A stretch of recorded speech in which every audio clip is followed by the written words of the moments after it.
We talk a lot about empowerment for dancers, but what about empowerment for teachers as well? There's a lot that teachers can learn from each other, that promoters can gain from hearing each other's experiences. So Stellan is joining us today, and Stellan has been teaching for over 17 years now and dancing for 23 on top of that. No, not on top of that. Helen has been dancing for 23 years and has been teaching for 17 of those 23. He's a salsa teacher and dabbles in bachata as well. Stellan's also a qualified nurse and the father of two lovely daughters. Welcome, Stellan, and thanks for joining us. Hi there, how are you, Bobby? I'm very well, thank you. How are you? Yeah, all good. Yeah, keeping it all going, spinning Keeping the it going? plates, as they say. Yes, yeah. Well, before we get into the juicy bits, could you start us off by telling us how'd you get into dancing? What brought you to salsa? I've always loved to dance. So from my student days, dancing in the, 80s kind of themed nights and such. I love my 80s music.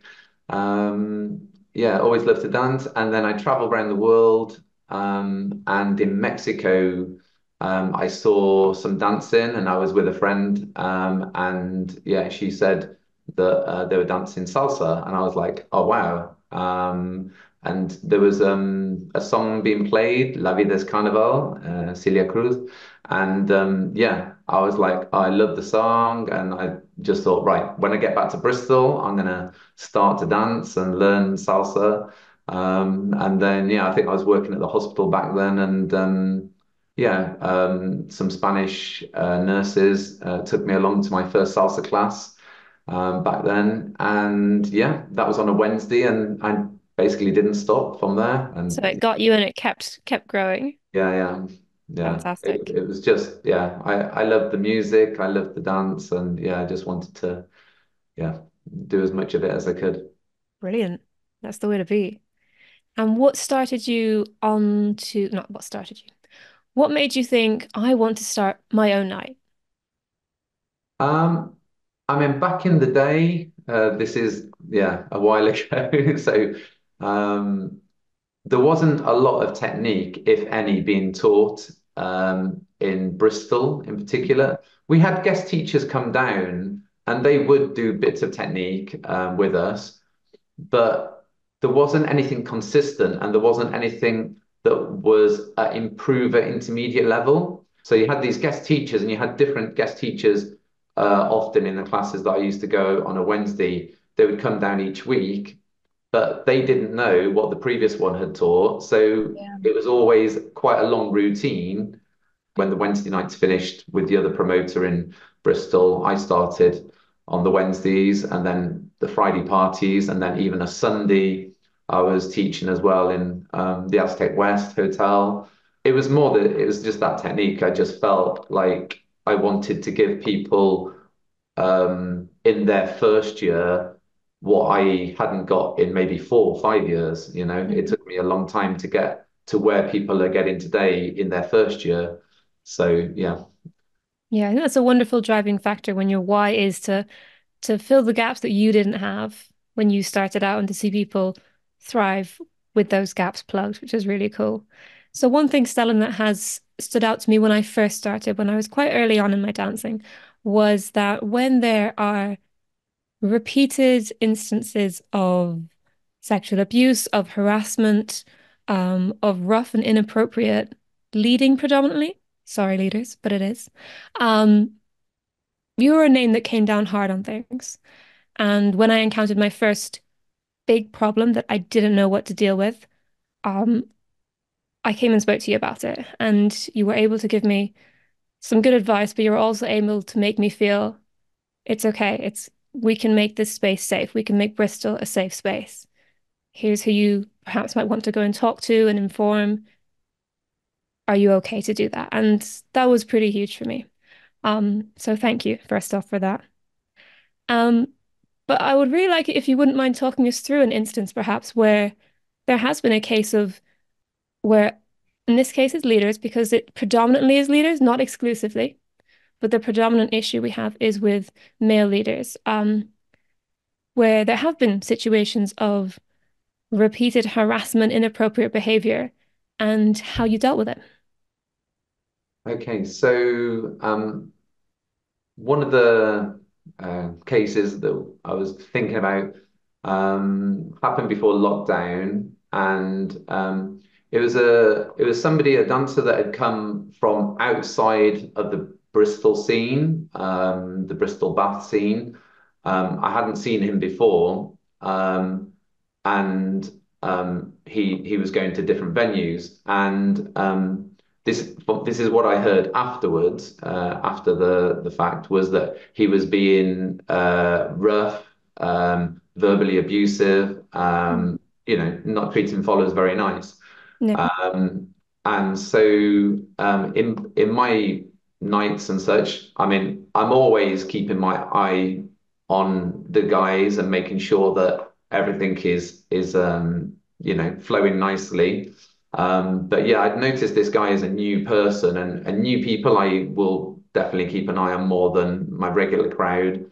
And I saw something on the dance floor, but I couldn't see exactly what had happened. Um, but it was one of my teachers, Gemma, that came and spoke to me about him, and said that she'd been basically um, treated roughly and verbally abused. Like he was rough with her and had insulted her, verbally abused her. Um, and so basically, I knew Gemma, but I think anybody that would tell me that, I would go straight up to the guy.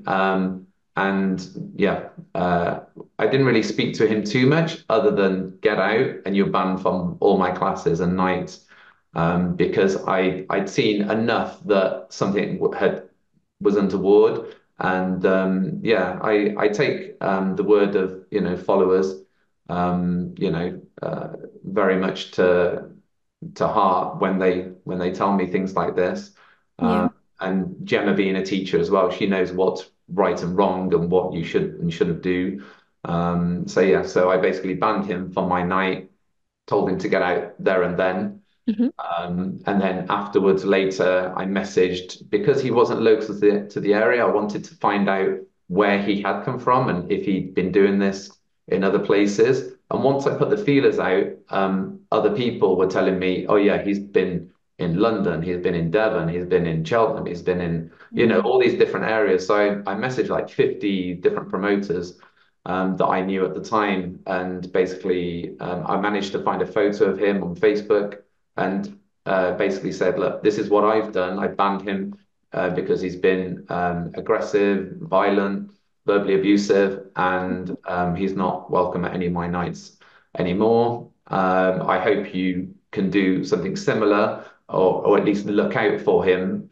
And then some of these promoters started messaging me back saying, yeah, they've already banned him, and they've already seen him, and da da da. So he's been banned from various places. But what was curious was that they hadn't messaged other promoters to say they'd banned this person, Mm. and to kind of spread the word. Yeah. So yeah, it I think more of that needs to happen where you have a collective of promoters, teachers, even DJs that will communicate with each other if there's been something like that, especially as it's so severe that he was, literally violent with the girls, Yeah. or very aggressive or what have you. So yeah. And after that, I yeah didn't hear anything about him, or yeah, I don't know where he went, but he was out of the salsa scene at least. Yeah. And then and then because that was kind of made public, in terms of this has happened, and I wanted to kind of share the experience with people. Other girls came forward and said, "Oh, actually, he was rough with me," and multiple girls were telling me the same story. So I was kind of like, okay, that further reinforced my decision that yeah, it was a good thing to do to send him Oh, off. yeah. Yeah, very much so. And it's a shame that it takes action being taken before others will go, I've had a similar experience, or thanks for getting him out of this space. Yeah. It's a shame. What do you think can be done to improve things so that followers, women, men, anyone who feels they've been abused, violated, made to feel uncomfortable, to help them feel empowered to say something to the organizer, or to help organizers be more It's visibly yeah. approachable? It's all about the teacher, the organizer, the promoter, whoever it is that's the main person in charge. Because Hmm. it's not always a teacher. Sometimes it's a promoter. Sometimes it's a DJ. Yeah, But whoever that focus person is, they've got to show themselves to be approachable, and to be to even say something in during. I mean, I talk from a teacher's point of view, so I say things in the class. So part and parcel of my dance classes is that I teach etiquette, floor etiquette, dance etiquette as part of my classes. With technique, I talk about hand positioning to make sure that the hands don't go, too low, yeah, that they're at the right place, and mm, so yeah, so I educate as I go along in terms of what is appropriate, what is not appropriate. When I've taught bachata before, I've spoken because in bachata you do open hold and you do close hold, but some followers, they don't appreciate being in close hold. yeah, And that's up to them. And I will say that in class, I say, leads, please be aware that if the followers don't want to be in that close hold, you know, be aware of that. And I say to the followers, if you don't want to be in close hold, something I suggest is if the guy brings you in, you just put a hand on his shoulder like this. hmm, And so as he tries to bring you in, that hand on the shoulder, and I'm saying, guys, listen to this, that hand on the shoulder is saying they don't want to be in close hold. And what do you do, guys? Straight into open hold. Keep mm, smiling. It's their choice. And do everything in open hold. yeah, And maybe once they've danced with you lots and they've got more comfortable with the scene, with the people, then maybe they say, okay, I'm happy to be in close hold. But until you have that, confirmation, you do open hold. yeah, And then I say further to the girls that if the guy doesn't respect that, if they're still bringing them in closer, and it happens because the guys don't, it doesn't trigger for some reason in their head, and they keep, bringing them in, I'll say, stick a thumb in there. If they still don't understand that this is kind of not what the follower wants, I say to them, break away and walk away, and then come and tell me. yeah, I say, I give you permission because I feel this is like almost that the followers need that permission to be able to go and talk to the teacher. yeah, So I don't want to sound condescending, but it's kind of to say to them, look, I give you permission to break away from something you're uncomfortable in, whether it be bachata, salsa, whatever it might be, and leave the dance floor. But then once you've left the dance floor, make me aware of what happened what's because then happened? I can address it. I Yeah, can talk to the guys, and if need be, ban them. If it gets to the point that they're really not understanding this etiquette. And it always goes down well. The guys normally in the class totally get it. The yeah, girls, I'm yeah. sure, appreciate it. Because the leaders, when they're male, they don't want to cause distress.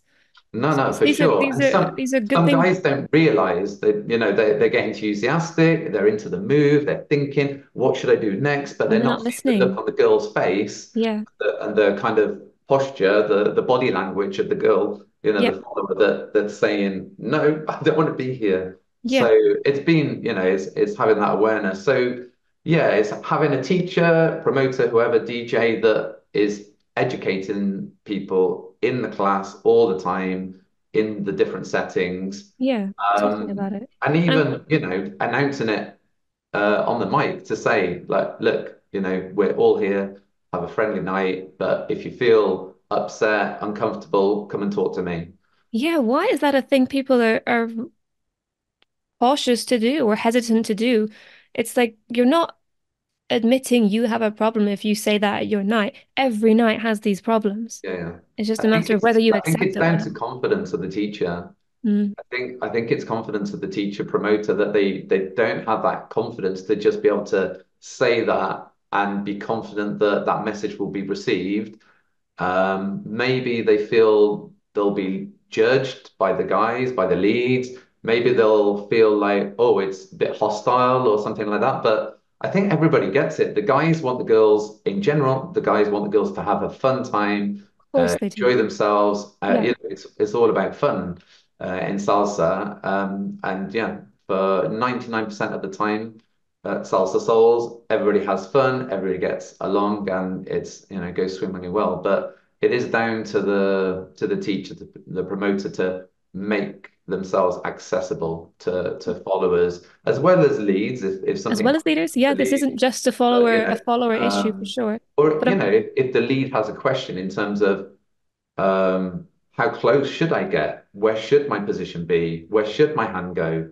Then, asking those, be open enough and friendly enough to for those leads to be able to come to you and say, ask the right questions. yeah, yeah, indeed, because it's okay to ask questions. It's good to. But equally, if the leads encounter a behavior from a follower that makes them feel uncomfortable in any way abused, to be able to say, Stellan, that lady has made me feel uncomfortable because it doesn't happen as often, but it does happen. Yeah, yeah. Yeah. And I'm glad you said going back to, because it's stuck in my head now, with the hand on the shoulder and saying to the leads, listen to this hand on the shoulder. It's not a verbal thing, but it is communication and you can hear it. Yeah, Yeah, for sure. So yeah. it's yeah, being aware of these non-verbal communications are still communications.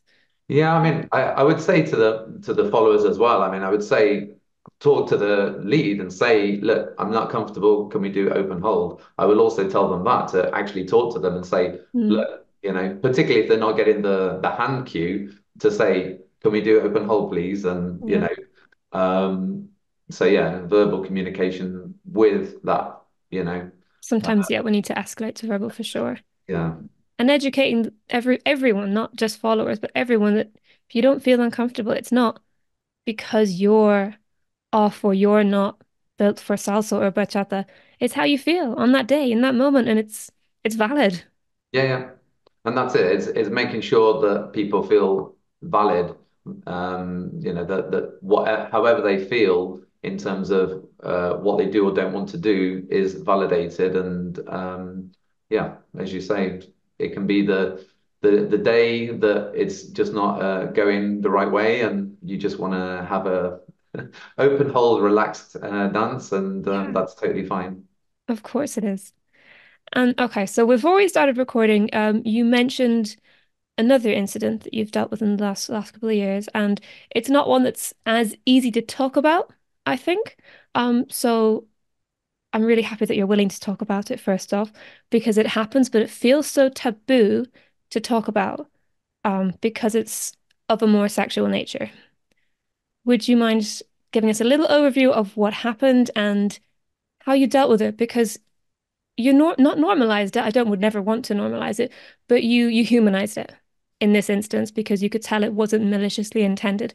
Could you talk us through that? Sure. So this is again like pre-lockdown, happened a while ago. Okay. One of my students came running up to me after a dance and said, like, I feel very upset that I was dancing bachata with a guy and he got an erection. Mm. And she was obviously distressed. And I asked her to kind of explain what happened and that it was in close hold. And, she felt that he'd got aroused and she felt very distressed by it.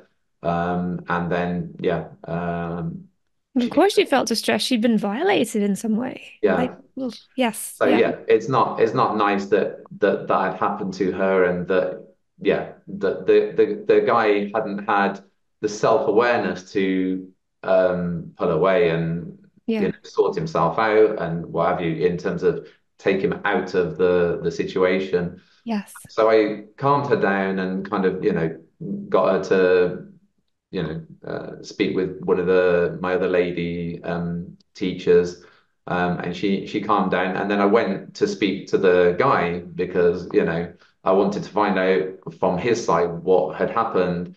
And I mean, the look on his face was kind of horror in terms of that I was going over to speak to him and Hmm. that it had happened. So I could tell. on the facial expressions that it wasn't, something that had happened to him before. It wasn't a guy there to get off. Yeah, Yeah, and he'd been there before dancing, so I knew that, I'd never heard anything from that chappie before, but of course that doesn't exclude anything happening true. just because I don't hear from him or them. So I spoke to him and said, look, I appreciate that, you got aroused, but what you need to do in that situation, if it ever happens to you again, is get into open hold. Yeah, get the fuck Get into away. open hold. I appreciate that sometimes in the moment it can happen, to a guy, and it's very obvious when it happens to a guy. So, you've got to put the girl's well-being always, in front of your own and anything else, and just go into open hold if that happens. And better still, just say to the girl, sorry, I really need the loo. Make some excuse of Just whatever it remove might yourself. be. Just say, sorry, I'll be back again, or, what have you, and go to the loo and just wait for things to calm down. Mm. And yeah, and he was apologetic, um, and asked me to apologize to the girl on his behalf because he felt too crushed Yeah, to speak to her personally, which is fair enough. yeah. And she accepted that he wasn't doing it with malintent or anything else, and Mm. she was happy with how I resolved it. And he was he was okay with it as well. Yeah. And I said maybe just have a little bit of space between you and her. Maybe don't dance for a few weeks. Give it a bit of time to just settle down, and I'm sure she'll be fine. Yeah, because even though there was no malintention, she is still going to feel in some way accosted. And Yeah. just because it wasn't malintended doesn't mean that she shouldn't feel that way. She can still feel and process as she needs to. And I've heard of this happening in other dances, particularly Kizomba, Hmm. because that's a close dance and it stays very close through pretty much the whole dance. And this is girls telling me that this happened. And when I asked them, did you tell the teacher? They say yes, but they didn't do anything about it. They said, well, it's just Kizomba or something like that, just brushed it off. That's Which, heartbreaking. yeah, it's and it's very frustrating to me that, yeah, you've got people like that out there. I think that's why So people don't speak up as much because they don't want to be laughed off or dismissed or yeah, yeah. just, brushed aside. It's horrible. I think things are changing now. I think with the hashtag, Me Too movement and It was a all good these kickstart. things, it's Yeah. kind of raised the awareness in men's minds as as much as women's. Mm. Um, Yeah. and yeah, I think at least this is what I feel that teachers are starting to think about it a bit more and to, you know, be open to people coming to them and talking about these things. But not every teacher, again, it comes down to that kind of confidence to be able to deal with that kind of um, very taboo thing Yeah. because yeah, a lot of people just don't even like to talk about sex. There'll be some teachers that don't like to talk about sex, don't like that, they feel very awkward talking about it. Yeah. I think through my nursing background, that's definitely helped me because I've Mm. had to deal with abuse of, women and men, but mostly women, violence, sexual, in the hospital environment. Yeah. I've also worked in men's and women's prisons. So Hmm. working in the women's prisons, I again had first-hand account of, different things that happen to women. So yeah, I think that helps me in terms of being able to talk very openly about sex and sexual abuse, sexual Hmm. health, and all the rest of it.